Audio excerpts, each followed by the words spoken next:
Bonsoir, bonsoir à tous. Nous continuons avec notre série, le salut de A à Z, ou presque. Ce soir, c'est la deuxième partie de cette série que je voudrais aborder. Je voudrais parler de l'histoire de l'homme entre Adam et Moïse. Entre Adam et Moïse.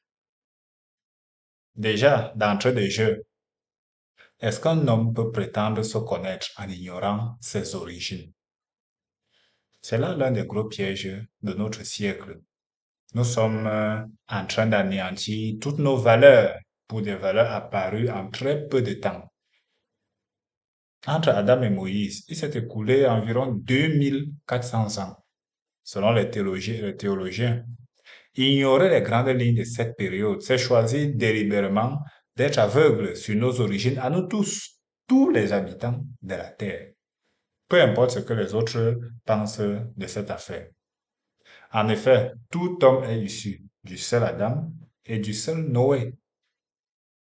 Il est important de connaître les interactions entre Dieu et les hommes pendant cette période-là, pour comprendre comment le plan de Dieu s'exécutait en arrière-plan. Je vous propose de diviser cette étude en quatre parties. D'abord, la première partie, Adam jusqu'aux géants, et puis l'histoire des géants même. Le cas particulier des fils de Noé jusqu'à la tour de Babel et finalement l'évolution du culte qui était rendu à Dieu et aux idoles jusqu'à Moïse. Alors, pour parler de la partie entre Adam et les géants, qu'est-ce qui s'est passé? Adam est créé directement par Dieu lui-même. Il a engendré des fils et des filles. Nous connaissons tous l'histoire de Caïn et Abel. Même ceux qui ne sont pas chrétiens connaissent cette histoire. C'étaient les premiers garçons de ce couple. La partie marquante de leur histoire, c'est celle du sacrifice qu'ils ont décidé de faire chacun à Dieu. Dieu a pris celui d'Abel, il rejette celui de Caïn. Caïn se fâche et Dieu dit à Caïn que le péché est venu se coucher devant ta porte. Résiste, ne cède pas. Mais pourquoi Dieu va rejeter le sacrifice de Caïn? C'est une question que tout le monde se pose. Que pourquoi? Bon, on apporte mille et une raisons. J'essaie aussi d'apporter une raison là-dessus, en plus de toutes celles qui ont déjà été avancées, qui ne sont peut-être pas fausses, hein. Je ne prétends pas avoir une connaissance infuse et tout et tout. J'apporte un avis là-dessus. Je pense que Dieu rejette le sacrifice de Caïn parce que Caïn était le fruit parfait de l'arbre de la connaissance du bien et du mal. Qu'est-ce que je veux dire? Il s'est appuyé sur ses propres mérites pour plaire à Dieu. L'histoire de sa vie est d'ailleurs très parlante là-dessus. Il a créé des villes, des outils et même, je le soupçonne d'être le père de la science moderne telle qu'on la connaît aujourd'hui. Il s'est éloigné de Dieu et pour prouver à Dieu qu'il peut s'en sortir seul, il a développé ses propres connaissances, ses propres capacités, ses propres outils et ainsi de suite. Et naturellement, sa descendance a été rejetée totalement par Dieu en ce qui concerne son plan. Adam, âgé de 130 ans, va engendrer Seth. Bon, ce qui est assez bizarre quand même. Honnêtement, ça m'étonne. Beaucoup de gens pensent que entre Abel et Seth, il n'y a eu aucun enfant.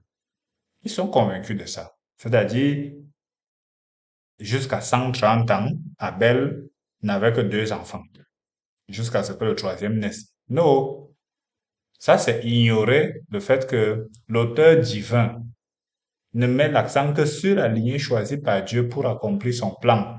Adam a eu des fils et des filles. Et c'est de ces fils et de ces filles que sont venus les premiers mariages de la Bible.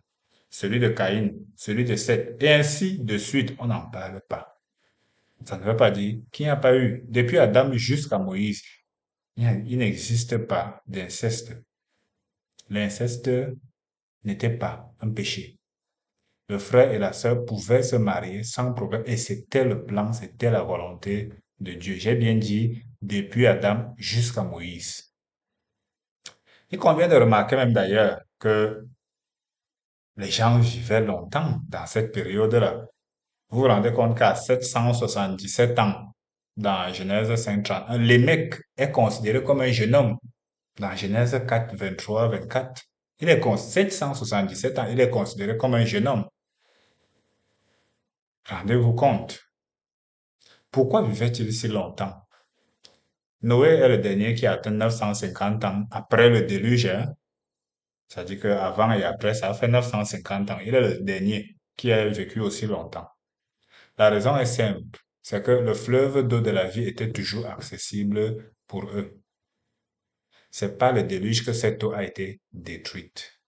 Et rapidement, ses effets se sont estompés dans la descendance de Noé.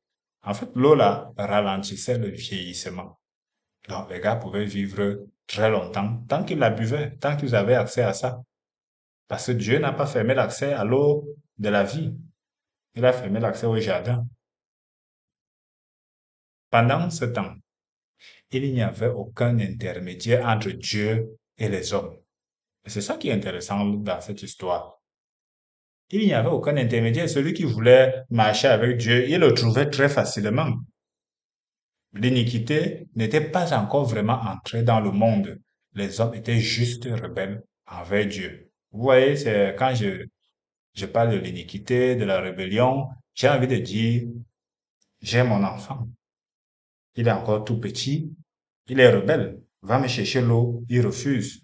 Pourquoi? Il ne sait pas trop. Mais bon, il est rebelle, il ne veut pas, il veut montrer que non, il peut faire ce qu'il veut comme il veut. Mais le mal, qui est l'iniquité, le mal n'est pas encore formé en lui. Il ne peut pas se lever comme ça et dire que je vais tuer mon père, je vais... Non, ça ne passe pas dans sa tête. Et c'était le cas pour ces gens-là. C'est donc comme ça que nous pouvons voir quelqu'un comme Enoch qui va marcher avec Dieu pendant 300 ans. Après, Dieu l'enlève. L'interaction entre les hommes et les anges, elle était très fréquente. Chacun marchait selon sa propre conscience. Il est clair que tous savaient que tuer un homme était un péché devant Dieu. Depuis l'histoire de Caïn et d'Abel, l'idolâtrie n'était ni connue, ni mentionnée durant cette période. Ça n'existait pas. Et bien plus, le Saint-Esprit était présent au milieu d'eux pour les conduire. C'est ce que nous constatons lorsque le Seigneur va dire, mon esprit ne restera pas à toujours dans l'homme. Ça, c'est dans Genèse 6, 33. Mon esprit ne restera pas à toujours dans l'homme parce qu'il était là, jusque-là. Grâce donc à la présence du Saint-Esprit, les pensées des hommes étaient encore protégées. Mais un événement va se passer lorsque les anges vont prendre forme humaine et s'accoupler avec les filles des hommes. Je ne me permets pas de faire des analyses farfelues. Je dis ce que la Bible dit. Parce que vous allez entendre certains dire, oh non, les anges ne peuvent pas le faire, c'est une manière métaphorique de parler. C'est non.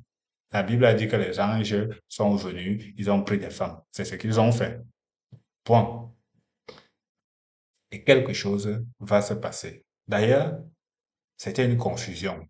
C'était un crime impardonnable par Dieu. Et ce crime va introduire un changement radical dans la vie de l'homme.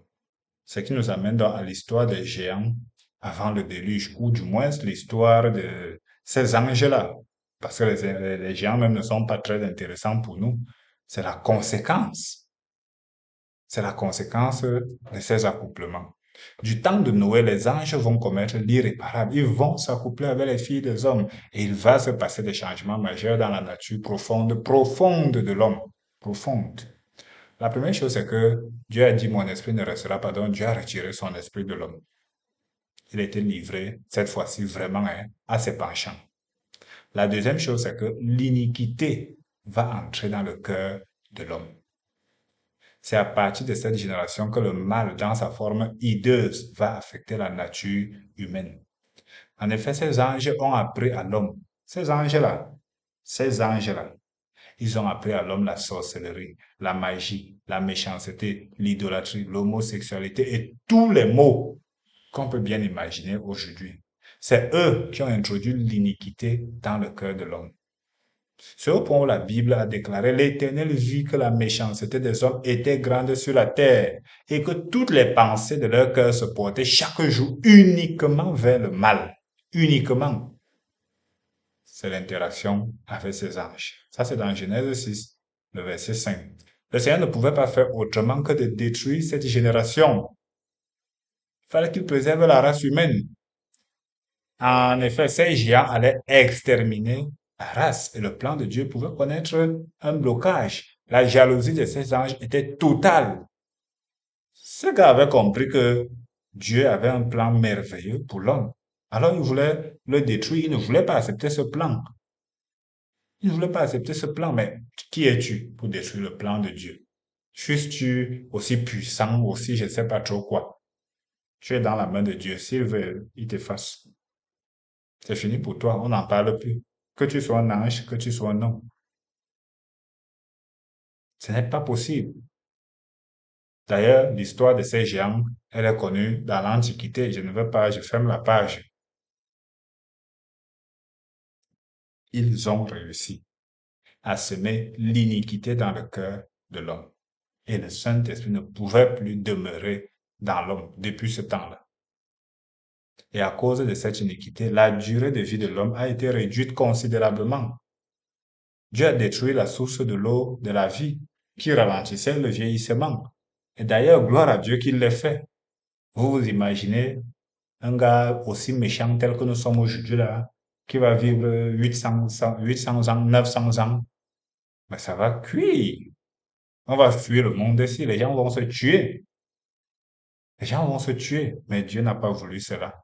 Il a limité. On se retrouve 70, 80. Bon, ça vaut quoi? C'est le dixième de ce que les gens vivaient avant. Mais c'est mieux. C'est mieux. Alors, les fils de Noé, jusqu'à la tour de Babel.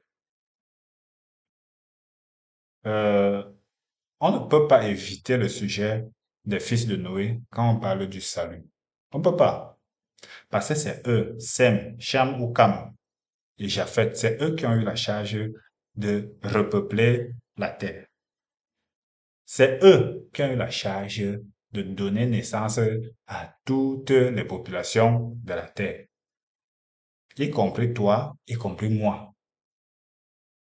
Sem, c'est le père des Sémites. Bon, c'est évident. Mais qui sont les Sémites?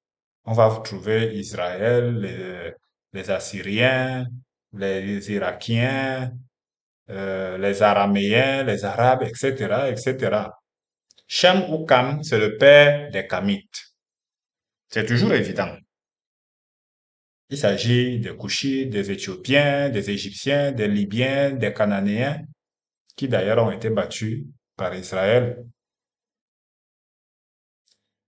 Les Cananéens, je veux dire les Kamites, parce qu'il y en a qui se réclament Kamites. Les Kamites sont les peuples qui ont reçu en héritage l'Afrique. Nous tous. Donc, c'est un peu bizarre que quelqu'un dise qu'il est Kamite et que son frère de sang n'est pas Kamite. Je ne sais pas trop ce que ça veut dire. C'est juste que nous venons tous de Kam ou Cham, peu importe. Japheth, c'est le père des Saxons, des Scandinaves, des Arméniens, des, des Gaulois, et ainsi de suite, des Russes, des Iraniens, des Mèdes, des Perses, bref, tout cela qui ont peuplé l'Europe et même l'Asie. C'est leur père là-bas. Donc, je ne peux pas entrer assez en détail sur ce sujet. J'essaie juste de donner une vision globale. Vous pouvez faire vous-même les recherches sur ça. Vous pouvez les faire vous-même. Ce n'est pas l'objet de mon travail de ce soir. Ce que j'essaie de montrer, c'est que nous venons tous de ces fils de Noé. Nous tous. Nous tous, y compris celui qui pense qu'il était un singe et qu'il a évolué, il est devenu un homme, ou il pense que ce sont ses arrière-grands-parents. Je dis nous tous, nous venons des fils de Noé. Maintenant, on sait qu'ils ont essayé de demeurer ensemble dans les mêmes endroits, et puis l'orgueil, ils ont dit qu'ils ont pensé qu'ils étaient quelque chose, alors ils ont voulu construire cette fameuse tour de Babel, Et c'est là qu'il y a eu la confusion dans les langues envoyées de Dieu. Donc, ils se sont séparés sur toute la terre. Ils se sont séparés. Chacun est allé prendre le domaine qui était le tien, le sien. Chacun allait prendre le domaine qui était le sien. Hmm. Et comme on l'a dit, l'iniquité avant le déluge avait déjà été semée dans le cœur de l'homme. Alors, j'ai envie de dire très tôt, trop tôt, ça a commencé à se manifester après le déluge. Noé a bu son vin, il a saoulé et il s'est endormi nu dans son salon. Et son fils, Cham, Cam, je sais pas, ça dépend de qui prononce, il a vu sa nudité, il s'est moqué de lui, il allait raconter à ses frères. Bon, ça c'est ce que, c'est exactement comme ça que c'est écrit. Mais j'ai envie de dire aussi que, généralement dans la Bible, quand on lit Lévitique 18, tu ne verras pas la nudité de tel, tu ne verras pas, tu ne verras pas, tu ne verras pas. Tu ne verras pas ne veut pas dire tu ne verras pas. Dans Lévitique 18, il est question des rapports sexuels. Est-ce que Cham aurait fait quelque chose de ce genre à son père sous? Je sais pas. Je donne une hypothèse.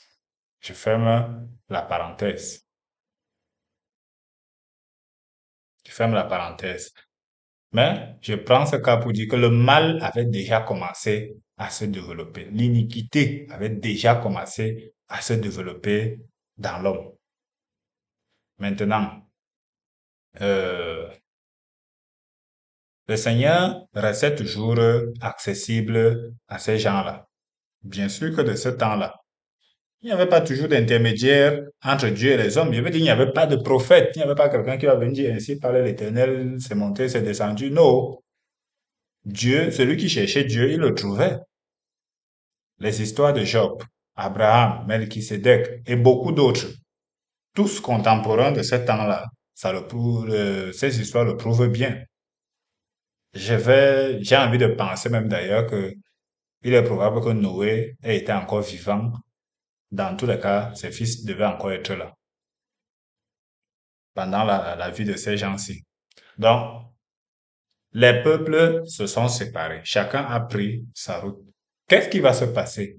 Doucement, doucement. L'iniquité grandissant, la mémoire de Dieu chute. La mémoire de Dieu chute. Les peuples ont commencé à oublier Dieu. Ils ont commencé à oublier Dieu. La sorcellerie était déjà un peu en action, un peu en action. D'ailleurs, on va pas aller chercher loin, hein. Je n'ai pas envie de parler des fils de Cam ou je sais pas trop. J'ai envie de dire que le beau-père de Jacob pratiquait la sorcellerie. Vous voyez, quand il dit à Jacob, Jacob dit, bon, c'est bon, il va y rentrer. Son beau-père lui dit que non, tu peux pas rentrer comme ça. J'ai vu que depuis que tu es là, je suis riche. J'ai vu que tu m'enrichis. Ça, c'est lui second qui dit, j'ai vu. Mais une autre version dit, j'ai vu par divination. J'ai vu par sorcellerie que c'est toi, ma richesse. Donc, c'était déjà là. C'était déjà là. Mais Jacob vénérait Dieu, le vrai Dieu, dans la même maison que son beau-père. On va trouver certains peuples qu'Abraham a rencontrés qui vénéraient Dieu. Oui, il y a des peuples qui avaient encore cette conscience-là. On a déjà parlé de Melchisédek. Melchisédek était roi d'un peuple. Il était le roi d'un peuple, roi de Salem. Salem, tu n'es pas roi si tu n'as pas de peuple sur qui tu gouvernes. Il était sacrificateur du Dieu très haut. Il était roi d'un peuple dont son peuple vénérait Dieu, son peuple adorait Dieu. Les Égyptiens qu'Abraham a rencontrés, eux-mêmes, ils adoraient Dieu. Eux-mêmes, ils adoraient Dieu. L'iniquité de ces peuples était juste à son début, au point où Dieu va dire à Abraham que non, il ne peut pas encore punir les Cananéens. Il ne peut pas encore leur arracher la terre. Hein? Il faut d'abord que leur péché arrive à son comble. Il a fallu 400 ans jusqu'à Moïse pour que l'iniquité soit parfaitement développée. Maintenant, est-ce que Dieu a été surpris par cela? Non. ne va jamais penser dans ton esprit qu'il y ait quelque chose qui surprenne Dieu. Qui dira qu'une chose arrive sur cette terre sans que l'Éternel l'ait ordonné? Qui dira cela? Gardons à l'esprit que Dieu recherche des fils et des filles appelés à être comme lui et qui vont régner avec lui dans le siècle à venir. Gardons toujours ça à l'esprit. Il les met donc à l'école, ici-bas. Et ici, dans cette école-là, c'est lui qui définit les épreuves à passer pour être digne d'un si grand appel. C'est lui qui définit. C'est lui qui laisse les anges faire ci, les démons faire cela, et ainsi de suite. Ce sont des épreuves. Les hommes font comme ci, font comme ça. Il n'est pas surpris. Ce sont des épreuves qu'il met en place pour les élus. De plus, il faut bien que tu saches, comme je l'ai dit, que Dieu connaît le nombre de personnes qu'il veut dans chaque nation. Donc c'est Dieu qui laisse faire tout ce qui se passe. Il sait. Il n'est pas surpris.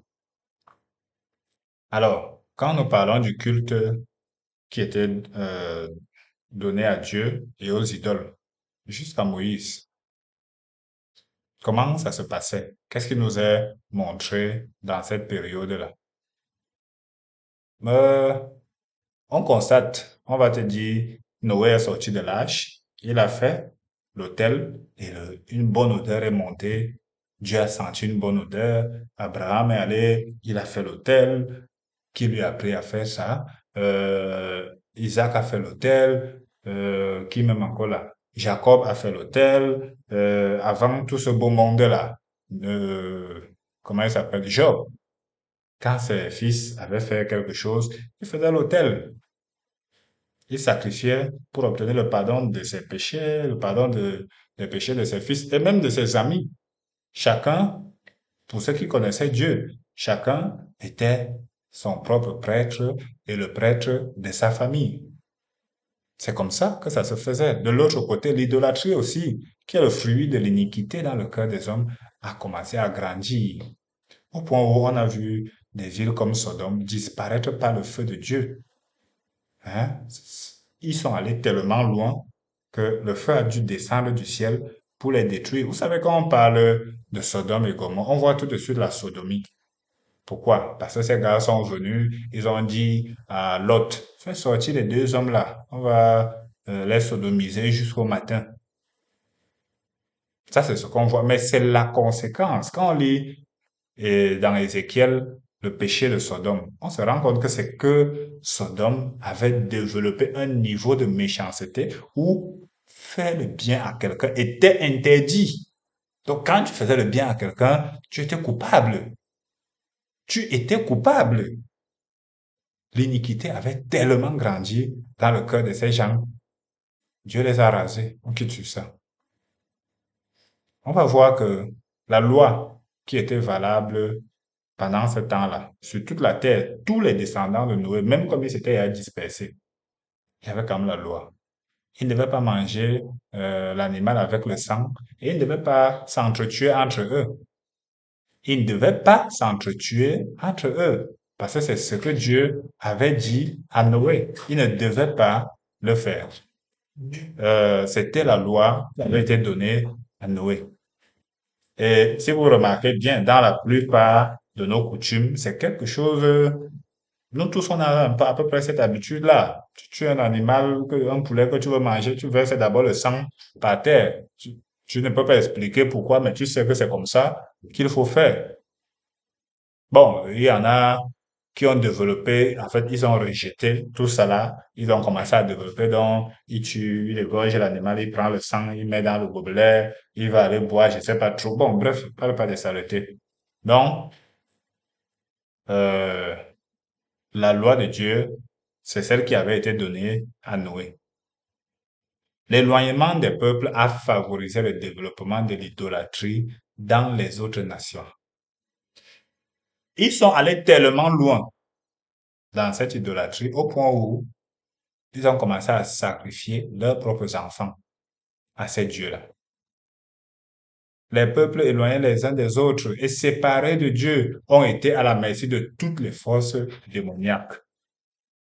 Les anges déchus ont conquis les peuples et par leur puissance, ils ont imposé des cultes à ceci.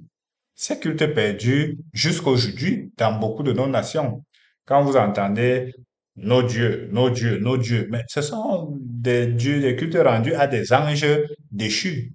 Ce n'est pas nous qui avons commencé, ça vient de très très loin derrière, parce qu'on a perdu la trace de Dieu quelque part dans l'histoire, depuis le temps de Noé. Donc, il est pourtant facile, pour revenir quand même à certains cas, il est pourtant facile de voir que le pharaon qui a reçu Abraham, il adorait Dieu. Il est pourtant facile de voir que Abimelech, qui a reçu Abraham, adorait aussi Dieu. Ça, c'est facile de le voir. Hmm? Dieu apparaît en songe à Abimelech et il va lui dire, tu vas mourir à cause de la femme que tu as enlevée parce qu'elle a un mari. Abimelech dit que, Seigneur, moi je ne m'étais pas encore approché d'elle, hein. Est-ce que tu vas faire périr une nation juste? Abimelech fait comment pour savoir que c'est le Seigneur? C'est parce qu'il le connaissait, parce qu'il l'adorait, parce que son peuple l'adorait. C'est tout. Donc, plusieurs peuples du temps d'Abraham adoraient Dieu. Et même et peut-être même certainement du temps jusqu'à certain niveau, jusqu'à Moïse. Mais c'est surtout du temps d'Abraham parce que 400 ans plus tard, le pharaon devant qui Abraham s'est placé, j'ai envie de dire, je sais pas, la 40e génération après lui, mais pas très loin, il vivait quand même les deux, les 180, parfois 200 ans. C'est pas rien. Le gars va lui dire, qui est l'Éternel pour que j'obéisse à sa voix? Je connais point l'Éternel. On était déjà arrivé à ce niveau où on le connaissait point. Bon, ne pas me demander pourquoi Dieu a laissé le mal aller aussi loin. J'étais à dire que nous sommes à l'école. L'homme est à l'école. Les épreuves de la maternelle, ce n'est rien devant celles du primaire, qui ne sont aussi rien devant celles du secondaire, et ainsi de suite devant celles du supérieur. Plus les attentes sont grandes, plus le niveau est élevé, et plus les épreuves sont difficiles. C'est comme ça. Le Seigneur veut se former un peuple qui soit digne de lui pour faire tout ce qu'il veut. L'homme doit comprendre que sans Dieu, sans l'Esprit de Dieu, il ne vaut rien. Et il est à la merci de Satan et de son royaume. On parlera un jour du royaume de Dieu, du royaume de Dieu et du royaume de Satan. Parce que ça là, c'est incontournable. Donc, que celui qui peut comprendre, comprenne. Amen.